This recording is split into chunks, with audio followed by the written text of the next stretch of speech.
내 영혼이 주를 찬양합니다. 내 영혼이 주를 찬양합니다. 마리아의 고백입니다. 우린 지금 마리아의 믿음과 순종을 묵상하면서 주님 오심을 기다리고 준비하고 있습니다. 여러분은 성탄절을 어떤 마음으로 준비하고 계십니까? 성탄절이 여러분에게 어떤 의미로 다가옵니까? 캐롤이나 부르면서 즐거워하고 즐기는 정도인가요? 물론 이 날은 너무너무 기쁜 날입니다. 정말 기뻐하고 즐거워해야 합니다. 그런데 그 기쁨과 즐거움의 이유가 무엇이냐 하는 거죠. 왜 기뻐하고 왜 즐거워합니까? 우리의 기쁨과 즐거움의 이유는 오직 예수님 때문입니다. 예수님으로 인하여 기뻐하고 즐거워해야 합니다. 마리아는 처녀의 몸이지만 보라, 네가 잉태하여 아들을 낳으리니 그 이름을 예수라 하라. 이 말을 듣고 주의 여정이오니 말씀대로 내게 이루어지이다 라고 믿음으로 순종을 합니다. 그리고 가브리엘 천사의 말을 듣고 친족 엘리사벳을 찾아갑니다. 그런데 엘리사벳을 만났을 때 놀라운 일이 일어나죠. 엘리사벳의 복중에 있던 아기가 마치 사람이 좋아가지고 펄쩍펄쩍 뛰는 것처럼 그렇게 아기가 복중에서 뛰어놀았다라고 말하고 있습니다. 그리고 엘리사벳도 성령 충만해가지고 마리아에게 큰 소리로 하나님의 말씀을 전합니다. 42절에서 45절 말씀을 한 절씩 교독할까요? 제가 42절을 읽습니다. 큰 소리로 불러 이르되 여자 중에 네가 복이 있으며 네 태중의 아이도 복이 있도다.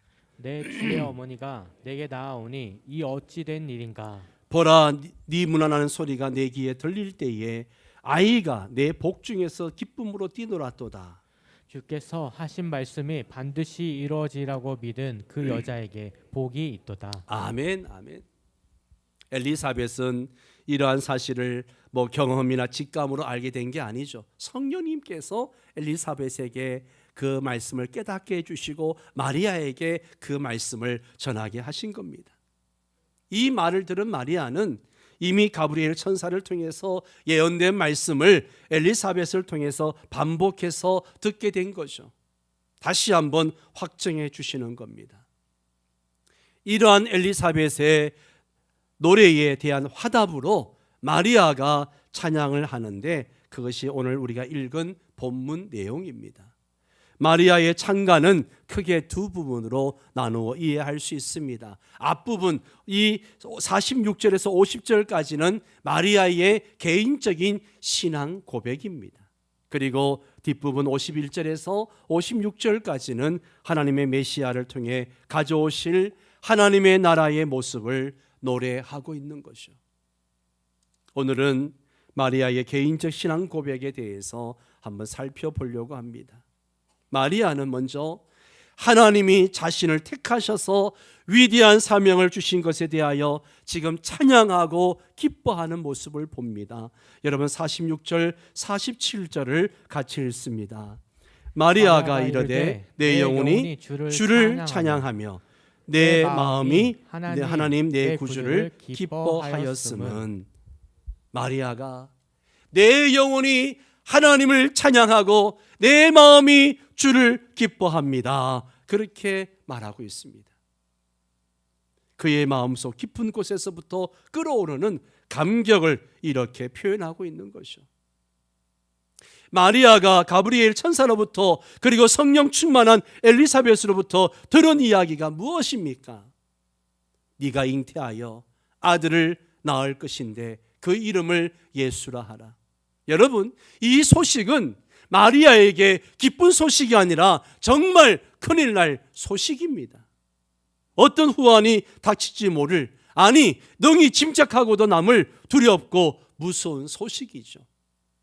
처녀가 임신했다는 소문은 작은 시골 동네에 금방 퍼져나갈 것입니다. 우물가에 나가기만 하면 온 동네 소문을 들을 수 있습니다. 아마 마리아의 부모님은 창피해서 우물가에 나가지 못할지도 모릅니다. 부모님께 쫓겨날지도 모르고 정원한 요셉에게 버림받을 수도 있습니다. 궁극적으로 돌에 맞아 죽거나 철저히 소외된 삶을 살아야 할 것입니다. 그럼에도 불구하고 놀랍게도 마리아는 자신에게 일어난 일이 영혼으로 찬양하고 마음으로 기뻐하고 있는 그 모습을 봅니다. 어떻게 이런 믿음을 가질 수 있을까요? 어떻게 이런 반응을 보일 수 있을까요? 그것은 전능하신 하나님에 대한 신뢰 때문입니다. 하나님에 대한 신뢰. 여러분 49절 50절을 보십시오. 같이 읽습니다. 능하신 이가 큰 일을 내게 행하셨으니 그 이름이 거룩하시며 긍휼하심이 두려워하는 자에게 대대로 이르는도다. 아멘. 능하신 이가 큰 일을 내게 행하셨으니, 여기에 능하신 이는 본래 아브라함에게 나타나셨던 하나님의 이름입니다. 아브라함이 99세가 되었을 때에 하나님이 나타나셔서 자신을 이렇게 소개하셨습니다. 창세기 17장 1절 말씀. 아브라함이 99세 때에 여호와께서 아브라함에게 나타나서 그에게 이르시되 나는 전능한 하나님이다. 나는 전능한 하나님이라. 너는 내 앞에서 행하여 완전하라. 하나님은 아브라함의 아내 사레를 통해서 아이를 낳게 될 것을 약속하셨습니다.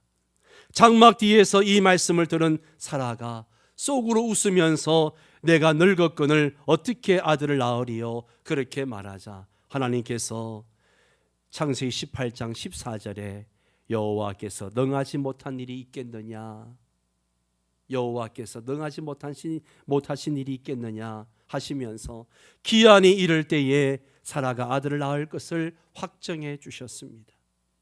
여러분, 앞서 가브리엘 천사가 마리아에게 수태고지할 때에 강조한 말씀을 여러분 기억하십니까? 37절 말씀을 한번 읽을까요? 대저 하나님의 모든 말씀은 능하지 못하심이 없느니라. 아멘.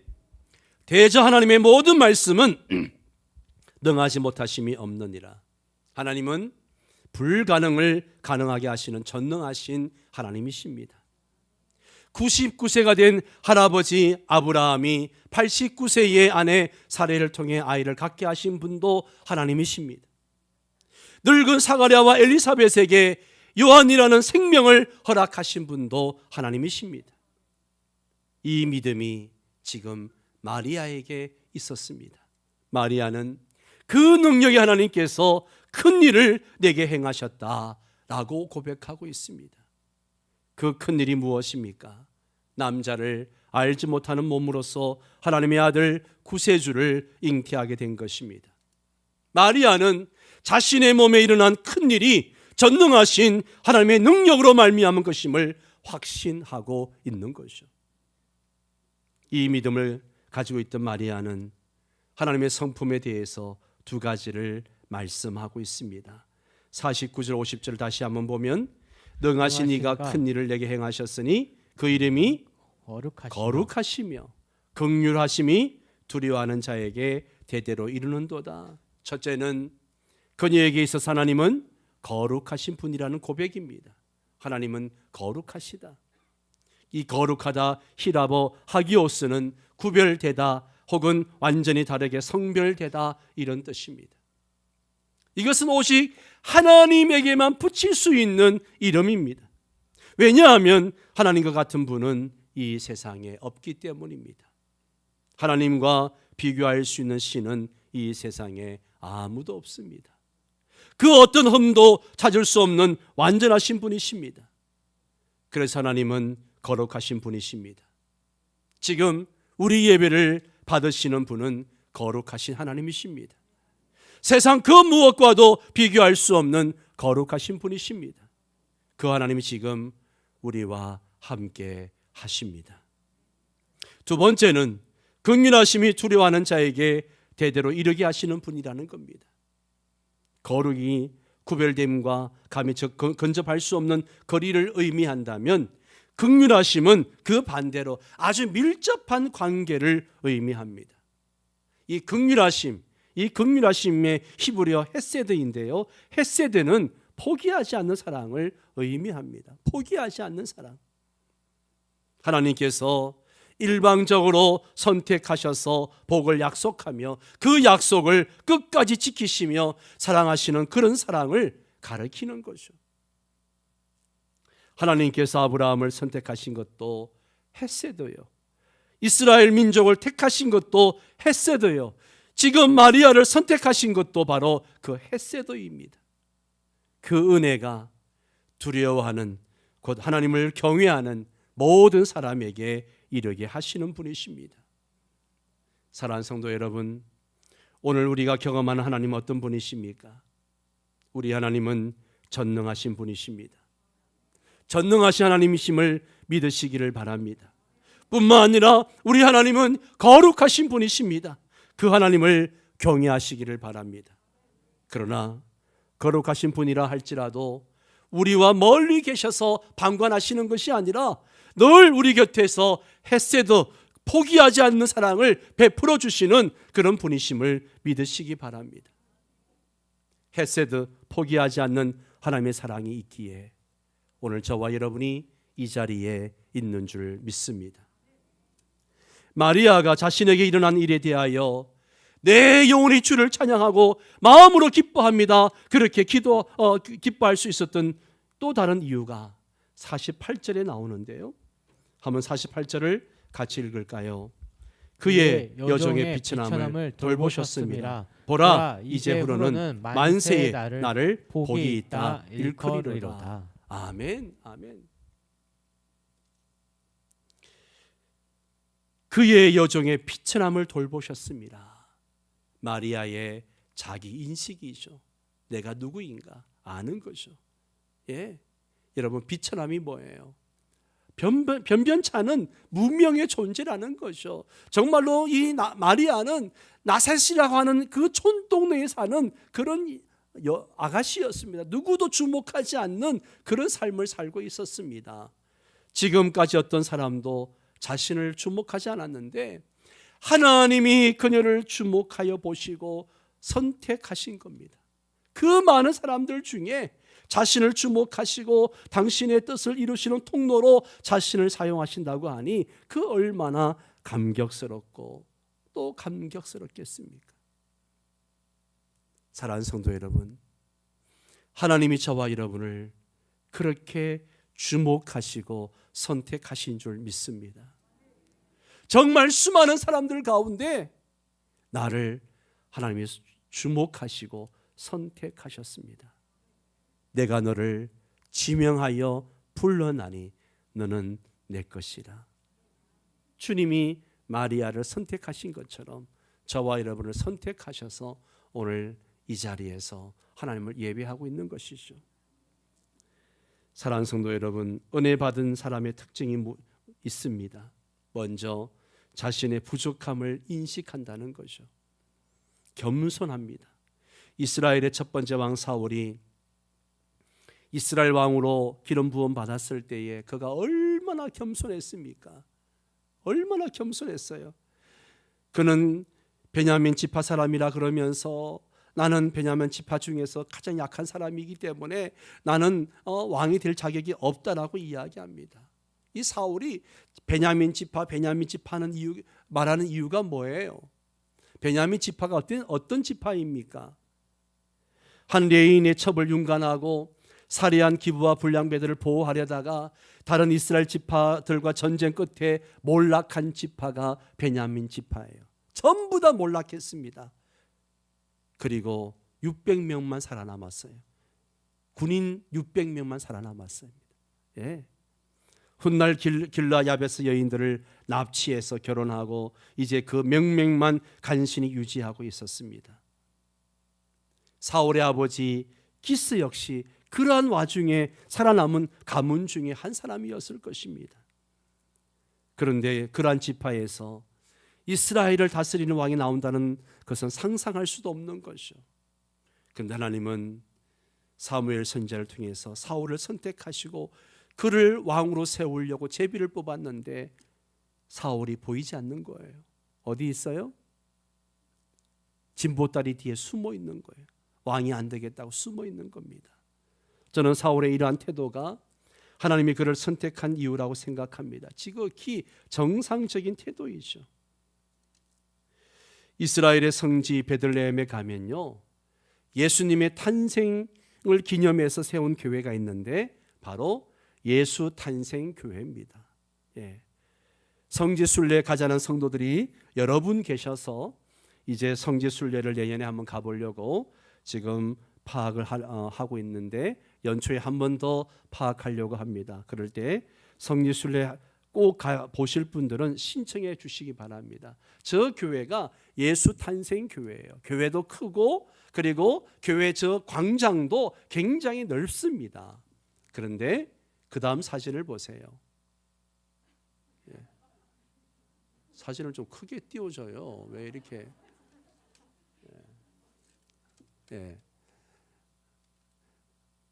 사진 저 네모가 뭔가 하면 저 문이 바로 예루살렘 예수 탄생 교회의 출입문입니다. 높이가 1m 20, 넓이가 80cm밖에 안 돼요. 그러니까 사람이 저기를 가려면 어떻게 해야 돼요? 예, 고개를 숙여 가지고 들어가야 됩니다. 겸손의 문입니다. 예.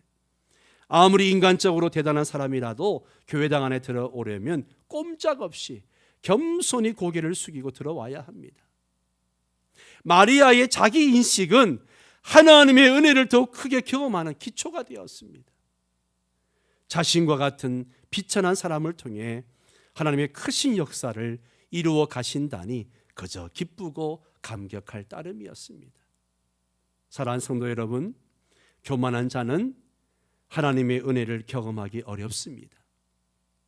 예수님은 건강한 자에게는 의사가 쓸데없고 병든 자에게야 쓸데있느니라. 나는 의인을 부르러 온 것이 아니요 죄인을 부르러 왔노라 라고 말씀하셨습니다. 모든 인간이 다 죄인이지만 의인으로 착각하는 사람들이 많습니다. 그런 사람들은 예수님을 만날 수도 없고 은혜를 받을 수도 없습니다. 오직 죄인인 것을 겸손히 고백하는 사람만이 은혜를 받을 수 있습니다.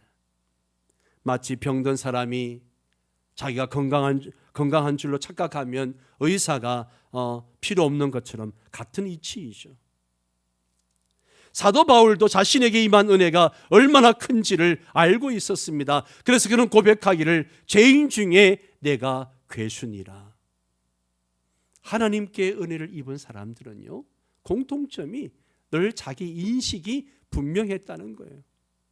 죄인 중에 나는 괴순이라. 무식해도 약해도 천해도 겸손하면 하나님이 기뻐하시고 은혜를 베풀어 주십니다. 겸손한 사람들을 통해서 하나님이 영광 받으시기 때문에 그렇습니다. 교만한 자들은 하나님의 은혜를 의지하지도 않거니와 좋은 일이 생겨도 하나님의 영광을 돌리지 않습니다. 바라기는 하나님 앞에 겸손히 고개를 숙이고 은혜를 사모하시기를 바랍니다. 그런데 주의해야 할 것은요, 우리의 겸손이 거절과 불순종의 이유가 될 수도 있다는 것에 여러분 주목해야 됩니다. 때로 우리는 겸손이라는 포장으로 또 부담감이라는 핑계로 하나님의 부르심에 불순종할 때가 얼마나 많습니까?